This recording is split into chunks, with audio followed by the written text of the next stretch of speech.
Dear Swami, please be with us in every step of the way. We humbly request you to surround and embrace all of the people affected by the double earthquakes that happened in Venezuela recently. Let us all come together and pray for their upliftment with your grace. Sairam, everyone. Thank you so much for joining this evening's inspirational channel. The topic we are going to discuss is really, really dear to many of us because the spiritual journey is never a linear path. And, when you see the title, you know what I'm talking about. Take one step forward and two steps backward.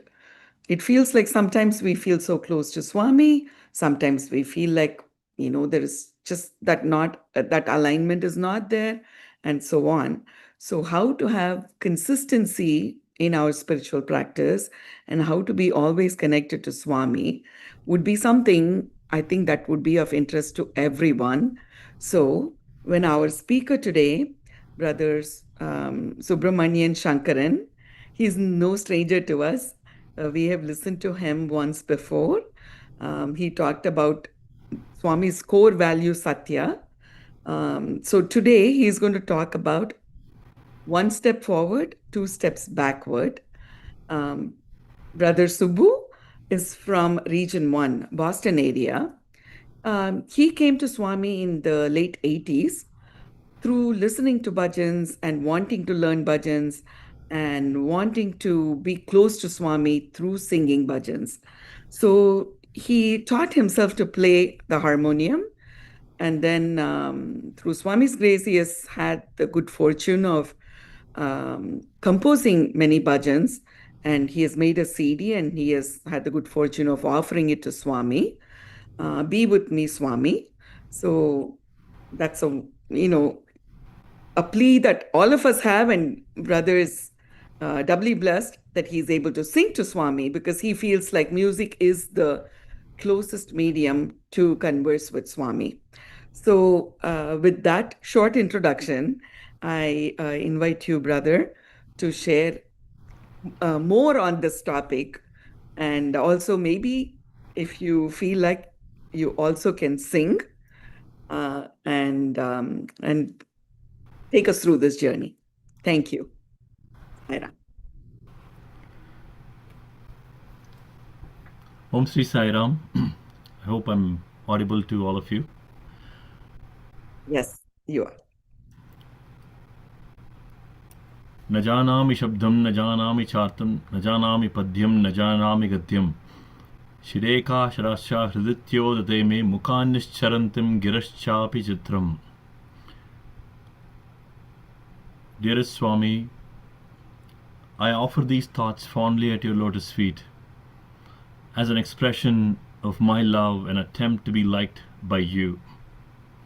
Through the session, I hope your love comes through and aids in our journey to get transformed according to your liking with your grace and our effort.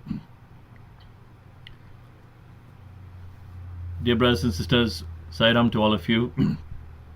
It's great to be back here.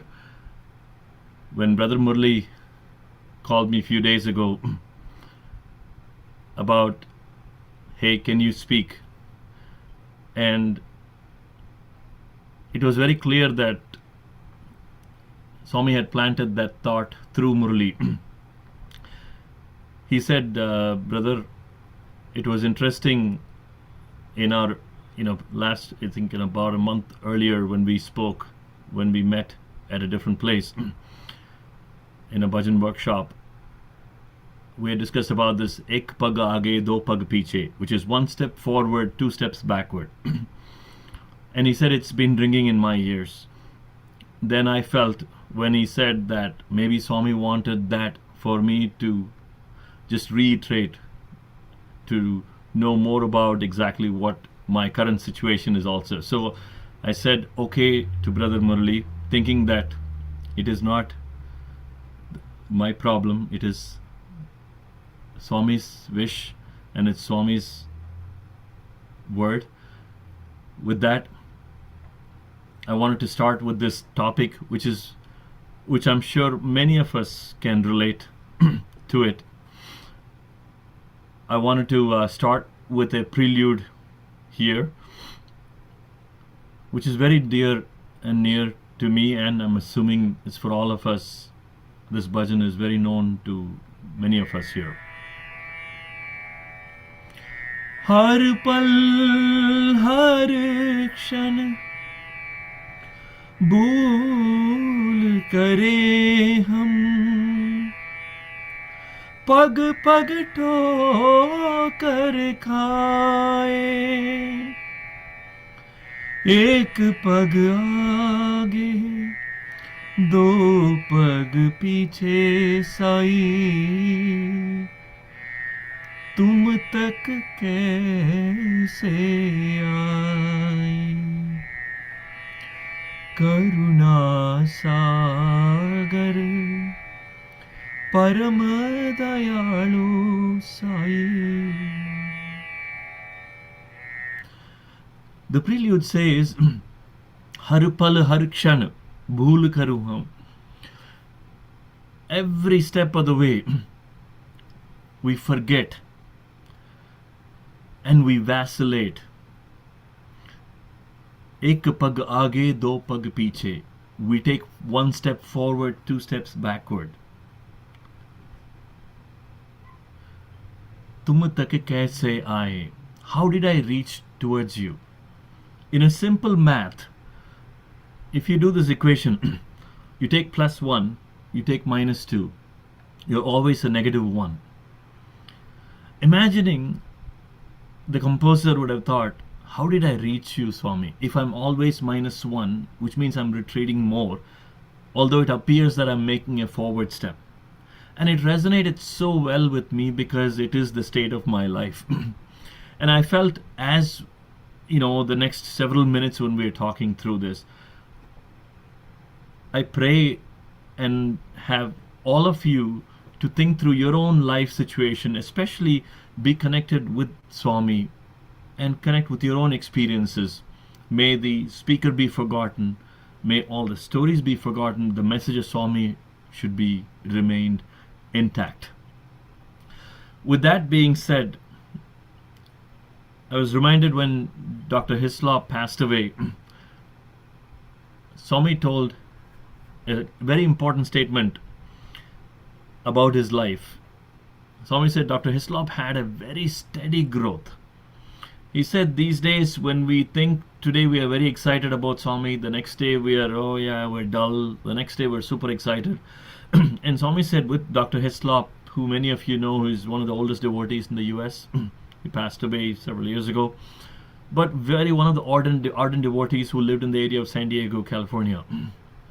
And Swami said his growth was very steady. And he said that's how a devotee's life should be. And I'm reminded of my own situation where I think about this analogy all the time.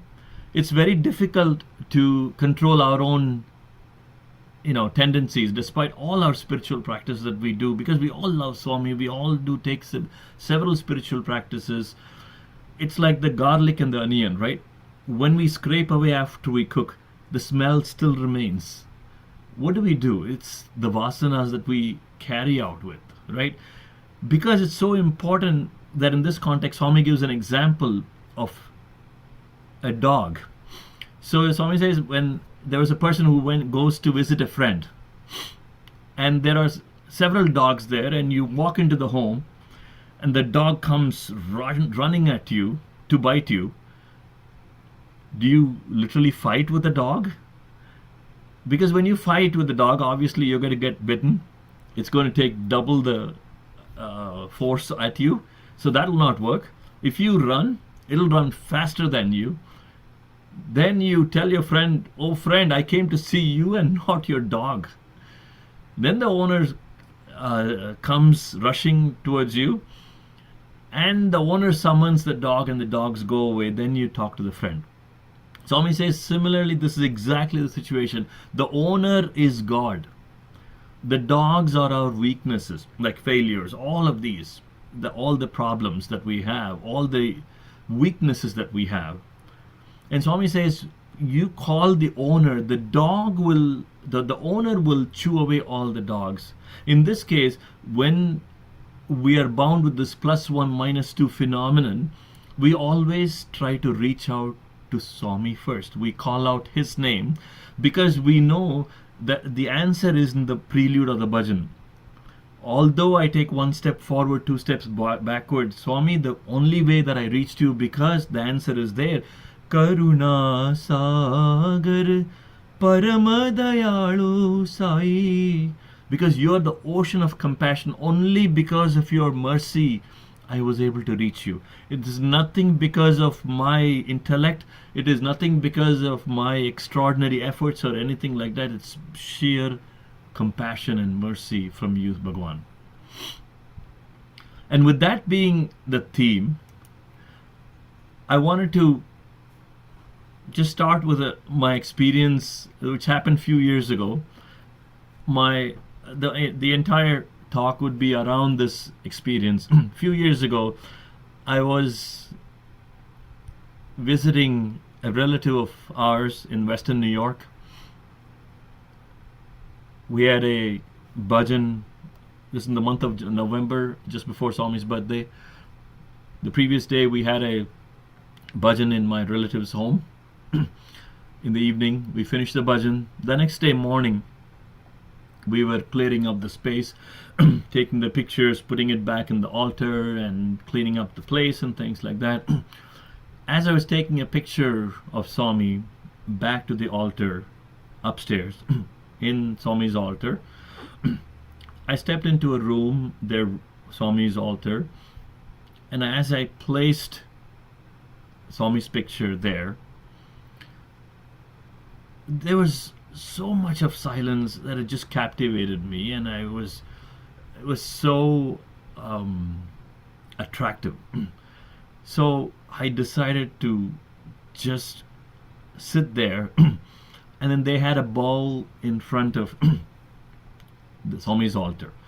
And as I was about to step out, I noticed the bowl where they had all the chits of paper, everything in the in front of the altar, which had several quotes. And as soon as I was so tempted to go, pick one, which I never do, but the atmosphere was so conducive, so I went and picked a chit.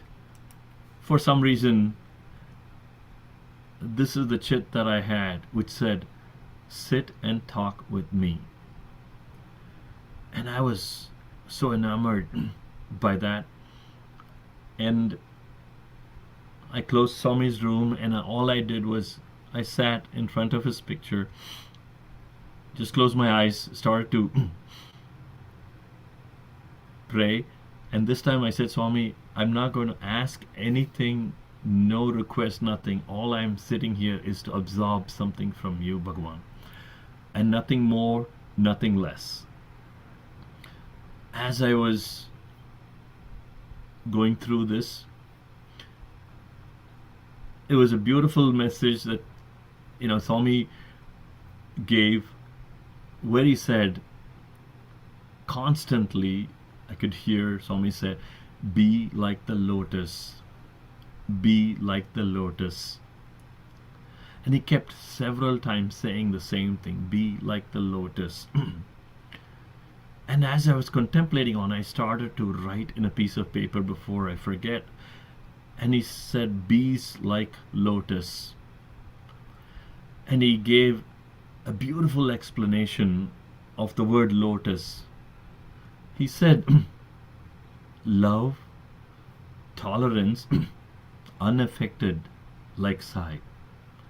He said, you have to be like this. And repeatedly, when I closed my eyes, opened my eyes, all I could see is this fresh lotus flower over and over and over and over. And the same message kept popping back again and again. So I thought today we can expand on this message in the lines of one step forward, two steps backward, because these are very huge topics for learning for me personally. And I started to dwell deeper into this. And the story did not end there. This happened in the morning around 10:30. That was the day we had Swami's birthday in their respective center. And I went there early to set up, Swami's altar, and I was asked to help. So I went in. As I was about to help, the president of the Sai Center comes running to me as I was setting up the altar. She came with about 5 lotus flowers in her hand. As though I cannot see her face, it was literally the lotus flowers. And she came running and she said, Subramanian, would you be able to talk today at our center for 15 minutes? That's all. And she came with the lotus flower, and she said, as I was going out somewhere to buy other flowers, this person came running to try to sell these lotus flowers on a winter day in the Western New York area. There is no way you could get a lotus. And she said, this man was trying to frantically sell. Then I got 4 or 5 lotus flowers. And when she came to me with these flowers right to my face, I knew Swami had prepared this 4 hours before what that 15 minutes is supposed to be. Little did I know this is what he gave this for. And when we set up the altar, these are the 4 lotus flowers. And this is how she came with these lotus flowers. She asked, Subramaniam, can you speak? As though Swami said, hey, didn't I give you the topic before? It is so important. As I dwelled on this, it's been a few years, and every time I start to learn on this lotus, every time it gives me a different meaning, and I try to understand this still. So let's just look for the first one, which is love. The second one is tolerance, unaffected like Sai. Let's talk about love for God. And I'm sure this is a concept that many of you know what love for God is, right? Because the love for God is such an abstract concept that many of you are already, because we're all here because we love Swami. And Swami says it's so important to have that kind of attachment towards God as a first thing, because he said he told his love that he can create all the situations in the world, except he cannot make a devotee love him. He said Swami can create all circumstances for a devotee, but unless the devotee should make that effort to love him. And with that, why should we love God in this case, right? As I dwelled on this topic, it's so important that how do we get attached to, devices, an iPhone, iPad, a movie, or if you're passionate about playing flute or violin, how do we get attached to watching movies? How do we get attached to something else? It's the exact same concept, right? How do we get attached to something of this magnitude of Swami?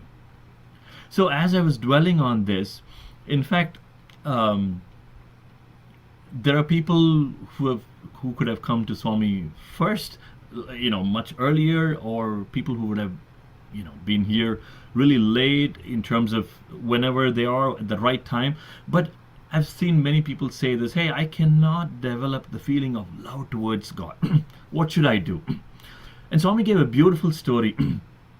In olden days, Swami said there used to be ascetics, right, who used to move around one town to another. And one such occasion, one ascetic enters a village. He gets into a home. He asks the owner and his wife, hey, can I use a corner of your home? Then slowly he says, okay, the owner said, okay, you can use this place. And then slowly the ascetic or the monk takes the Krishna picture from his bag and says, "Hey, can I just place this God's picture here?" And then the owner said, "Okay." Then he said, "Hey, I will have to get some flowers from your garden. Can I go get the flowers from your garden?" The owner said, "Sure, you can do that."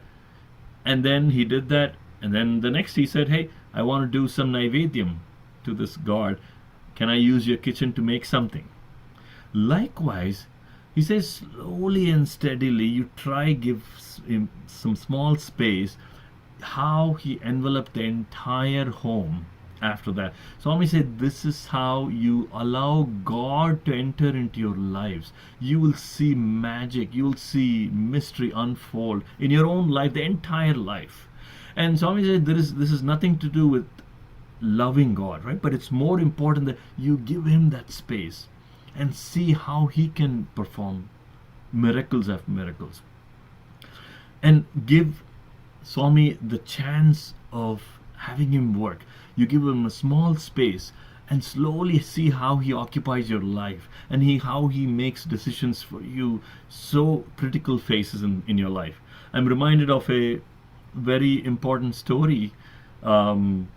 This is from a good friend of mine,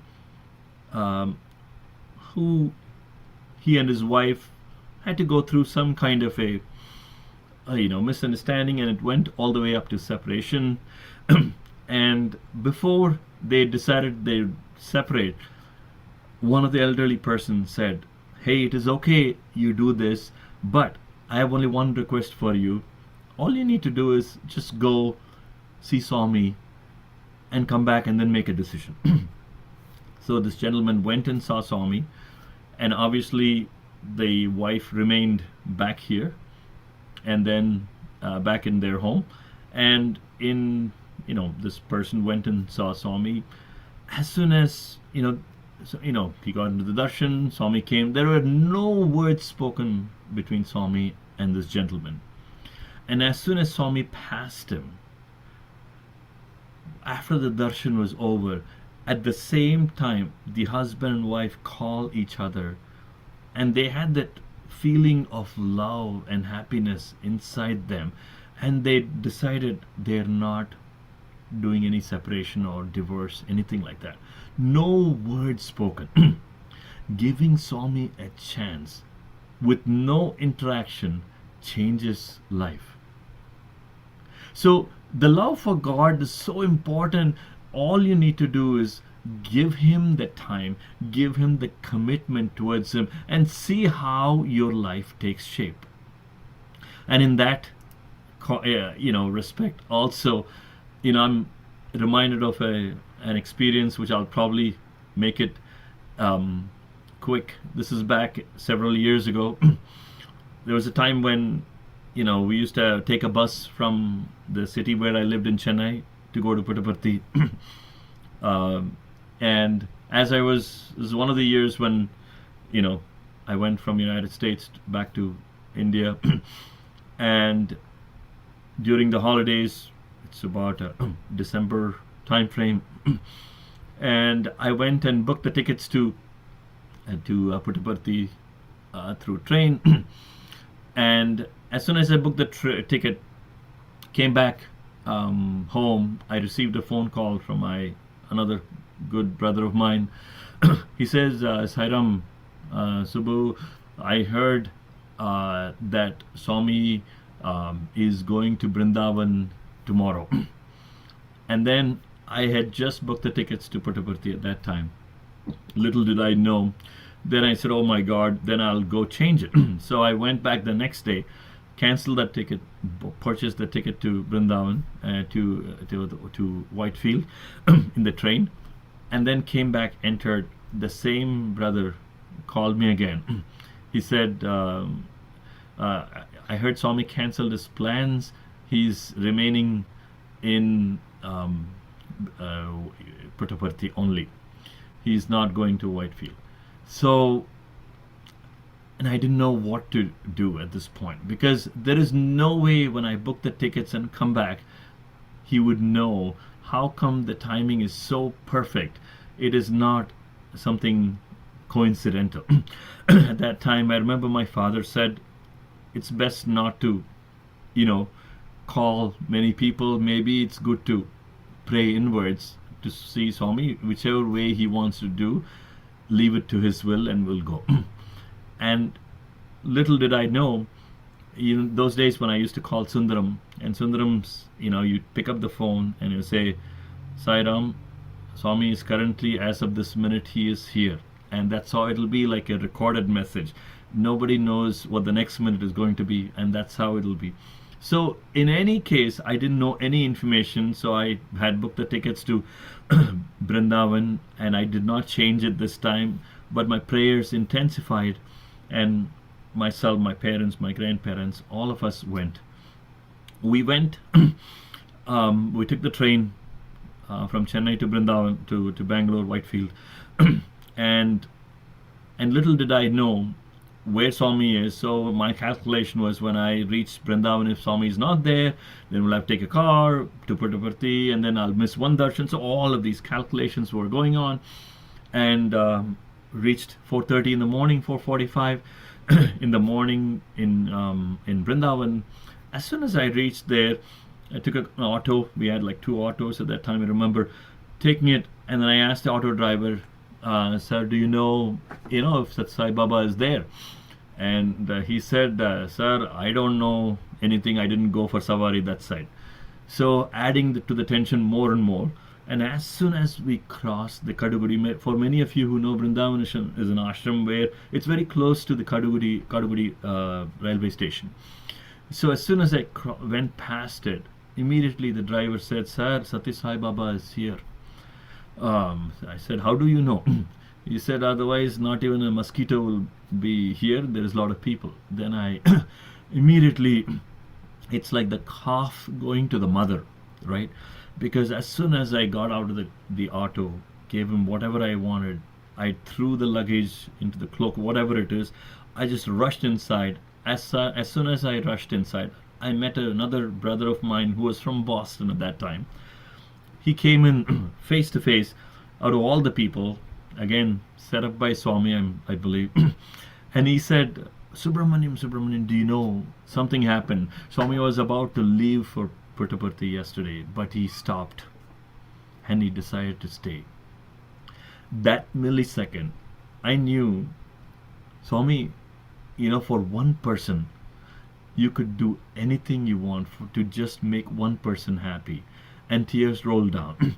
And I was sitting in the crowd, and myself, my father, my grandfather, everybody was sitting in the line.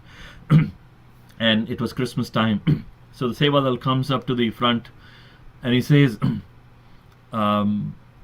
those who live abroad can join this queue to Swami's. This is Christmas time, so they can join this queue, because of people who live abroad can use this queue to come and sit there in the front. Then I told my father and grandfather that this is for Westerners, because I felt like maybe I just went to stay there, so maybe Swami's talking about the Westerners. So I held back myself. Then I told my father, I just stay abroad. I don't live abroad. Maybe it's for Westerners. Within few seconds, this Sevadal comes up to the front and he says, "It is Swami's instructions that people who stay abroad and live abroad should join this queue." And then my father said, "Hey, you don't want any more confirmation, why don't you run?" And then as soon as I ran, I ran like a calf towards the mother, stepped in, and there was only one place left, which is the first row, like along the blue carpet. Every time when I look at this blue carpet, I'm sure many of you can relate. When the carpets rolled out, I got literally squashed in there with no other space. And here I am, with all the uncertainty. Swami starts to walk. It is the greatest sight that one could see in the Brindavan ashram when Swami comes out with his hair halo, and the sun is really having his darshan rather than his hair kind of with the aura, and the entire audience just craned up with their neck forward to have a glimpse of this God. And as he was walking, my heart felt even faster and faster and faster. And then the blue carpet always reminiscent of those kind of memories. And then Swami came straight to me and he said, asked me to take Pad Namaskar. And then my hands were full of dirt, came straight from the train, no washing hands, nothing. But the reason why I'm bringing this episode is when we have this kind of one step towards him, he takes 100. He just says, love my uncertainty, without knowing whether I'm going to see him or not. He gives, and when you touch the purest of the soul, and him asking me to just touch his feet was a different feeling, just to drive home the point that Swami has provided that kind of love and affection, reciprocating that millionfold. When he says, when you take one step, he takes 100 steps in front of you. Now, this is a physical experience, right? Swami said he has created several, Sai centers across the world, and in fact, Swami said to his flock that Sai centers are my devotees' lifelines. And he says it's so important that we have to take opportunities that he gave week in and week out. Why do you think he has given us opportunities? And in fact, back in 1968, he gave a discourse which clearly shows why he established these organizations, right? Because as you know, many of you, there are several wings in the Sai Center, right? Which is, one is educational wing, service wing, devotional wing. Swami says the main aim of all these activities that you have engaged now and that you will take up in future. Again, this is said in 1968.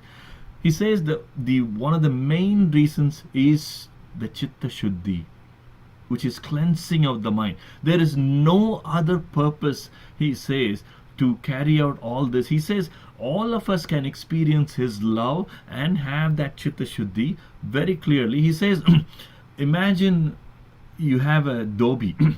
He says you bring all your things that are dirty to a dobi. He says, I am your dobi. And he says, bring everything. Like imagine a Thursday or a Sunday when we go for bhajans. Imagine that we take it to this dobi and he says, give it to me, I will clean it. And he says, cleansing of the mind, he uses the word with a taint of egoism, greed, hatred, malice, lust and envy. He says, bring all of this evil traits right to me. Because we always were not, again I can talk about myself, that it's always a mix of all these kama krodha mada moha matsaryam playing its own role. Whether you are in a Sai center, whether you're here outside. So the only thing that we could do is to bring it to that dobi. He who says, hey, here I am, I'm going to clean it, I'm going to clean it really well. And whether it's Swami gives the example of this Mysore Pak, which it's so interesting. He says Mysore Pak has 3 components to it, which is a very great sweet, by the way, for those who didn't know. Mysore Pak has shape, has taste, has weight. Can you do any of these 3? Hey, can you just say, hey, I only want the shape, but I don't want the taste and weight? Or I only want the weight, but I don't want the taste and shape? We cannot. And Swami says it's exactly that way. So Seva is a shape, and Jnana, which is our educational wing, is the weight, and Bhakti, which is the devotional, is the taste.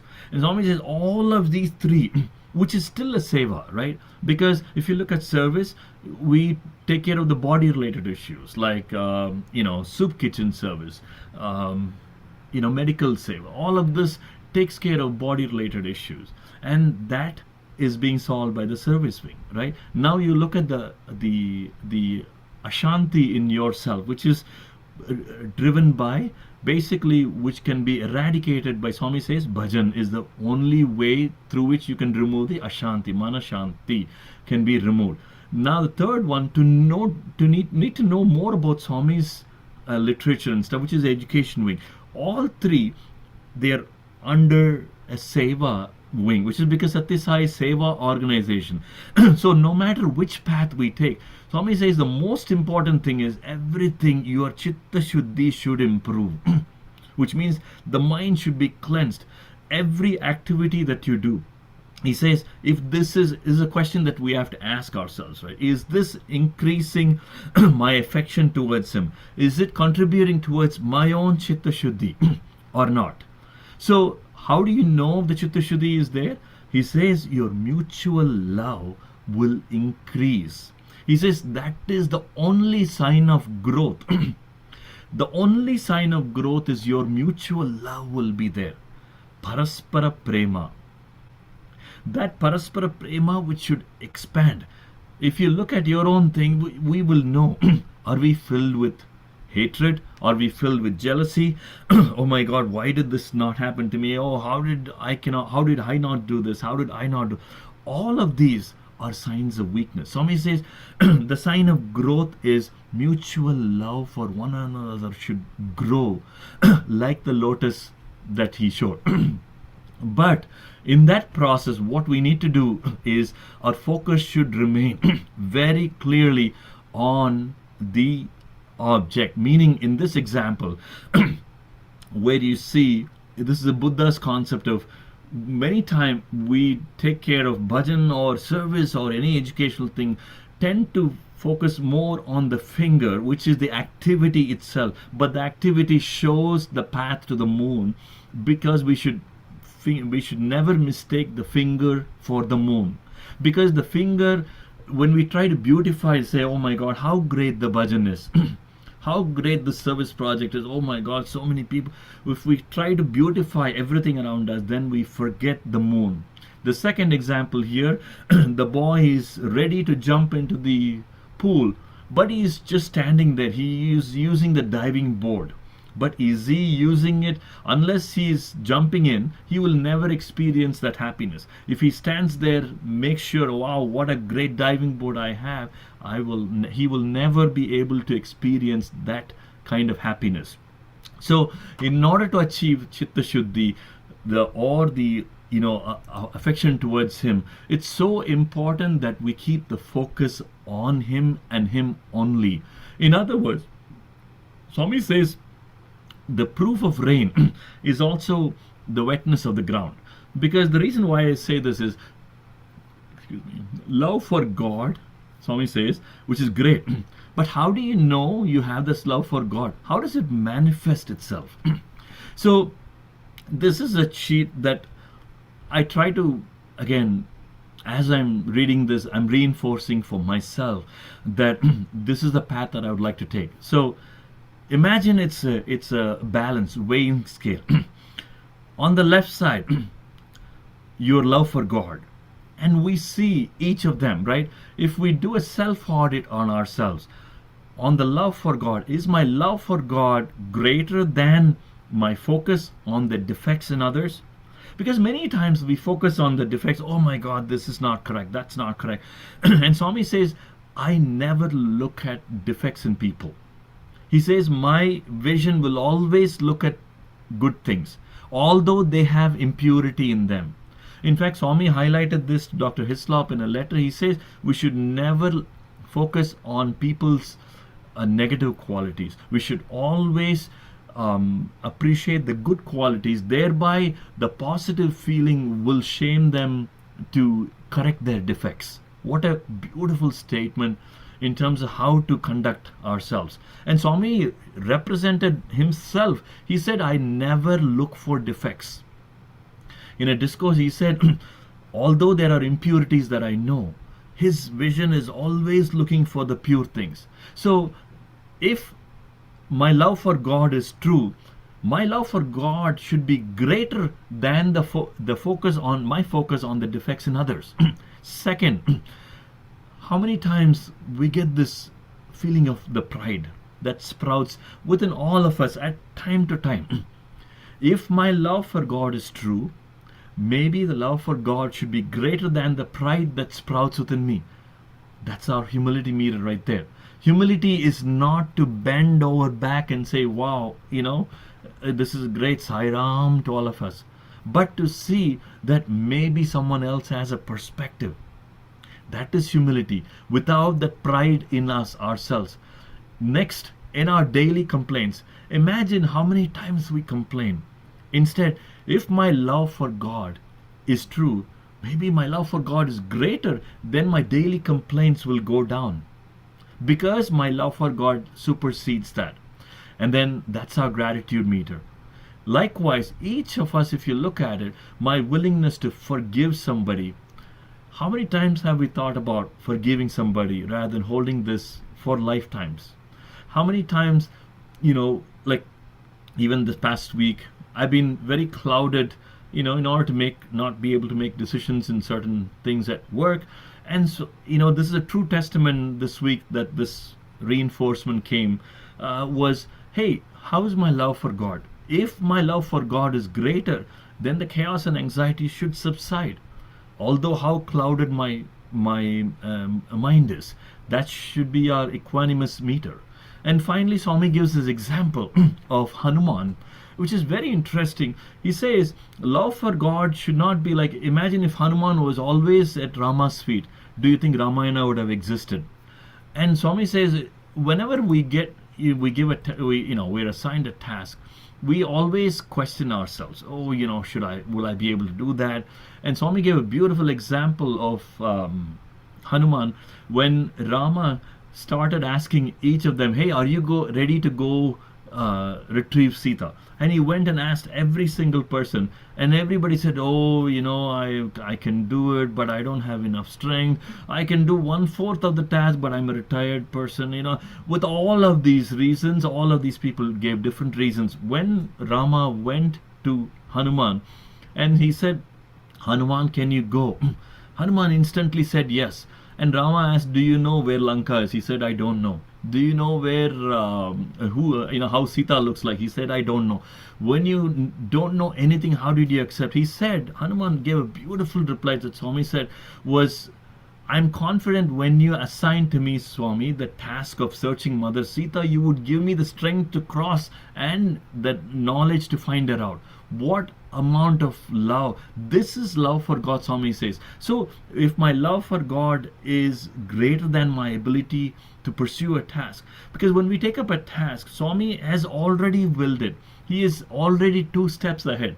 This session is all about 1 step forward, 2 steps backward. But Swami is already several steps ahead of us. He knows before the task is given to you, this is already being planned for. So it's more important to go back and rethink every time when my love for God is there, how good am I love? Is that greater than anything else? So that is love for God, right? So in the interest of time, I wanted to skip love for God. If I want to show this small clip, many of you might have seen this, and it never ceases to just look at this again and again. Let me just play this. It's a 10-second video.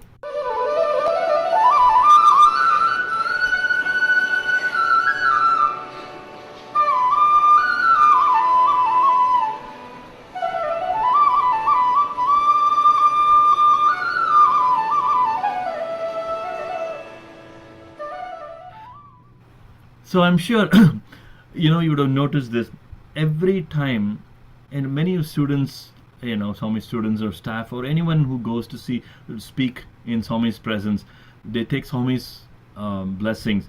And you know what he did there? He doesn't want the speaker's head to be hit when they get up, to bump their head to the table. When Swami takes care of this level of detail, do you think he's going to leave us? When we give this love for God, he's going to give multifold.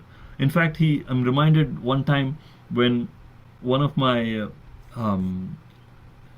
friends when Swami gave him an interview, as they walked out, he said, Swami, I love you, Swami.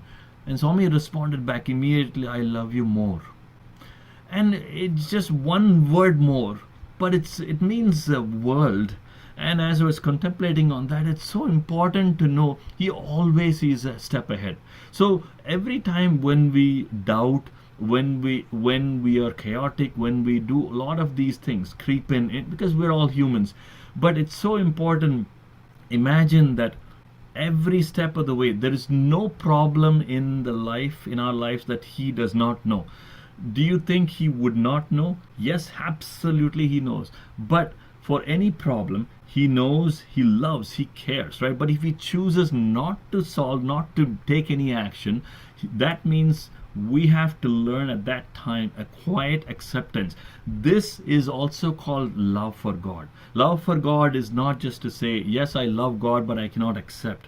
If you write in a word, in a paper, acceptance, and then every day if you just, reminisce over that acceptance, whatever that's thrown at you, because Swami, because if somebody comes and says, criticizes you, my thought is it would not have crossed Swami's fort, because everything would have crossed Swami before it comes to me. If this person comes and criticizes, that means Swami has approved. There is some other good in that. So this is one approach that I'm trying to learn as we go through this experience, right? Which is love for God. Then the second thing, which is tolerance, which is the second piece of it, which is very important, right? Swami gives a beautiful example out of all the values, out of all the virtues that we have. Swami says forbearance is and tolerance. He gives a different connotation: tolerance, forbearance, fortitude, sahanubhuti, patience, all in that bucket. And the best example that Swami gives is he gives a metaphor of a tree. And Swami says, the tolerance is when the woodcutter stands, woodcutter cuts the tree, and the tolerance is the tree stands there without fighting, right? But the forbearance is still offering him that fruit and the shade with love, is forbearance, which is a step further. So Swami says forbearance is not the same as tolerance. It's such an important quality, because when we practice this value in our Kali Yuga, in our day-to-day world, it can reap several dividends. And Swami never said tolerance is not like something where, hey, you're weak and that's why you're tolerant. Swami says no, because he gave an example of Rama. Rama had the power of unbelievable amount of, he could have just become a king that minute. And as he was about to be coronated, he just listened to his father's word. And immediately he had all the power to say no, but yet he tried not to use it. And he says this is exactly fortitude. When you have every power that you can have, yet you choose not to act, you choose to bear it when you have full power, which is more important. And I was imagining in our day-to-day life, right? Because imagine Rama's life. He gracefully accepted the exile, right? Instead of rebelling or when stripped of his rightful throne, and without complaint, he spent like 14 years. And it's amazing. And Swami's life, there are countless examples. He had the power, yet tolerated. He had his own body pain, yet he had his power to just by a minute he could have just fixed everything. He did not. That is forbearance, that is tolerance. So Swami had shown it time and time again. And going back to this lotus example, Swami said tolerance is one of the fundamental values, right? Because if you just do a quick check of our own tolerance meter, this is another way to check ourselves, right? I check this every day. How quick am I to react in a situation? Our tolerance level is this much these days. At least I can start with myself.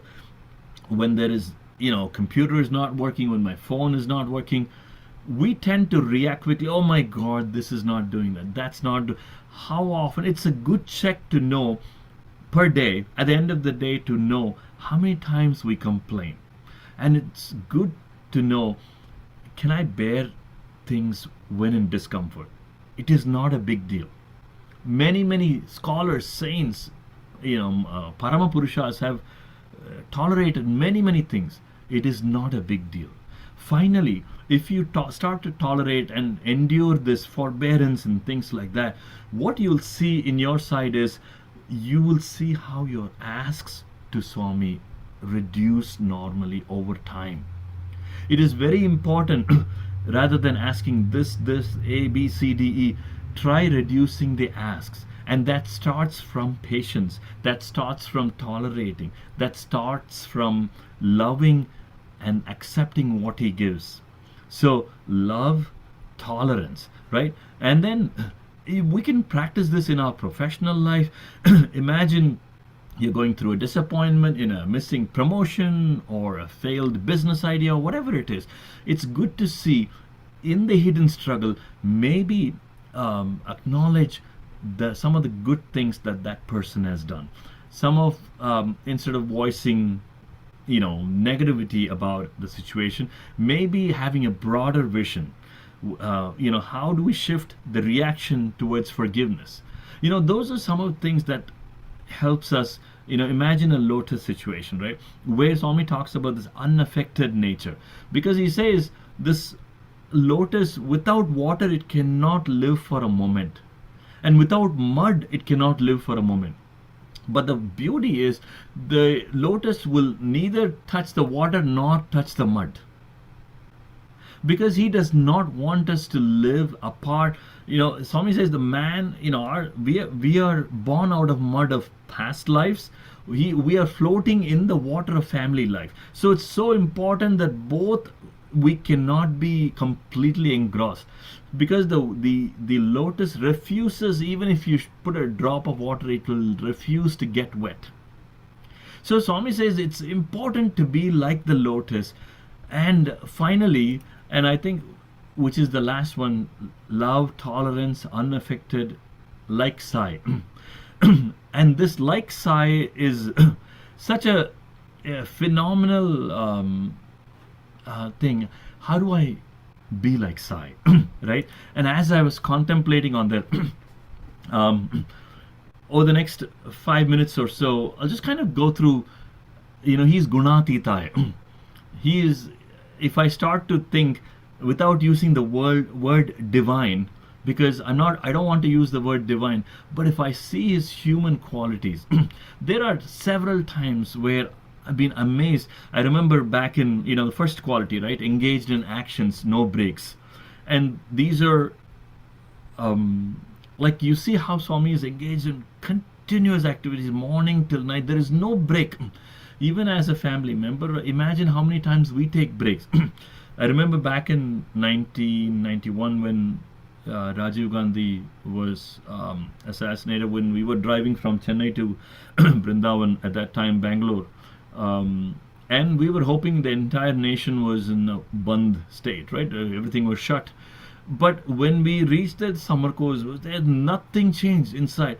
Everything was going fine. But the idea is, at any point of time, and in his discourse, Swami says the only reason, imagine morning, evening, for decades, bhajans go on. He has a rhythm, he has a specific schedule, and he is, whether the sun or rain, it doesn't matter, right? He has his own schedule. When the Lord of the universe doesn't take any break, you know what he attributed to that in one of his discourses? He says, having no negative thoughts is rest. And I contemplated on that. We do a lot of activities, right, at home, work, friends. If we don't creep in the negative thoughts, then we'll be physically active. A lot of our problems are mental, right? It keeps you tired. If we're stressed about thinking about something, Swami never entertains any negative thoughts, right? And then taking care of body. And there is a discourse where Swami talks about how he brushes his teeth every day, like every night, 1:30, 3 o'clock, 4 o'clock. He gives the times. He says he wants to keep his tongue clean. He wants to talk to people who keep their body clean. He wants to talk to people more when they keep their mouth clean, he said. And daily 40 minutes of walking. I'm sure many of us know. So this is all like, as a human, Swami showed, like Sai, like Swami, how do I change my life to live like him, right? Every day 40 minutes of, this room was not like a mansion that he lived, and he did not subscribe himself to a gym or something like that. He lived in a smaller place where it's 15 to 20 feet constrained space, right? Again, he had his own routine, he had his own punctuality. People used to adjust their times, right? When Swami comes out, he was that punctual with all the activities, being a CEO of everything, and how he conducted himself, needless to say, talking about courage and decisions, right? Imagine everything that Swami did, in my opinion, was courageous. Everything. I mean, from a human perspective, imagine inaugurating super specialty hospital in 1 year. He gave a public discourse. You need to have a lot of resolve to call in a pre-internet era, right? Imagine to say, yes, I will open the hospital. And he went on to bring water to Chennai, which many people failed. Many attempts failed, and you see many VIPs come in. Prime Minister, President comes in. Swami says, "Wait, we'll talk to him after he finishes his round." Imagine if we're all in that situation. We'd be like, "Oh my God, the president is here." It takes so much courage. It takes so much courage for him. Imagine, his form is a lovely form, and to call himself several decades ago, I'm that same Vishnu who saved Prahlada. And the most important thing is, courage is not just being courageous, right? The ultimate courage, I believe, is only when others get courage from you. How many times we can vouch for this, right? When we see Swami, we derive courage. Swami exemplified that. When we look at Swami, we become courageous. So, courage is also when others get courage from you. So, every time I think about it, hey, we should be a mirror like that. When people look at you, people should feel courageous and not feel dull, right? People go to him with life and death issues, right? The calm in his face makes you some kind of a strength.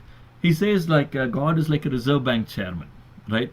You go with all the notes, like 10 rupee, 100 rupee notes, give it to him. He gives like a 1000 rupee note in exchange. The value hasn't changed, but what's important is he takes all your 10 rupee coin and 10 rupee note and everything. He gives one note, but the value is the same, but he makes you lighter. That to me is courage, right? Every time he gives the feeling, hey, nothing to worry about it. So I can go on and on, but I think in the interest of time, in another, I think we have about 5 minutes or so, his smile and enthusiasm. Needless to say, how many sports day practices he would have seen, how many drama rehearsals he would have seen. Yet when he appears there, how he just comes with a fresh look, as though this is the first time he's seeing it. I'm sure many students can relate to this, the thought of remaining fresh, right? Nitya Nutana. He is always present. And if I practice that one virtue, like with family, with friends, work, every time can we live in the present, and can we give the attention? Although, imagine when our family kids come to us and say, oh, this we have seen it before, that we've seen it. It's very easy to say, but although we have seen it many times, Swami gives that interest to us and says, as though this is the first time he's seeing. It makes the other side of very welcoming. So can I not be like him? Can I not be like Sai? So it's so important that every time when we do this, ek pag aage, do pag piche, if we remember this lotus example, so important to lead a life like him. And the next of all, detachment. How much of detachment that he has in his life, right? Imagine he does the grandest of events. The next minute he doesn't talk about it. The next day morning bhajan starts. Right? Excellence in what he does. Everything that he does, he has a curriculum that is excellent. Everything is that, right? Tolerance, we already talked about it. So likewise, everything that he does is all wonderful. So the last part is the like Sai aspect of it. And finally, with this, I wanted to end with this audio clip. Bear with me, the audio might be kind of flaky, but it's so important to dwell on this. Who in the world will provide this offer as we listen to Bhagwan? And then we'll wrap it up after we listen to Swami's words. Here it is. కాలంలో సరైన drivers నమ్మకమైన drivers చిక్కడం చాలా కష్టం కనుక ఈ summer class నుంచి మీరు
Arjuna had the Lord Krishna as his charioteer. Therefore, today, all of you, young students, if only you make the determination to have Sai as your driver in driving the car of your body through your life, then your life will be fulfilled.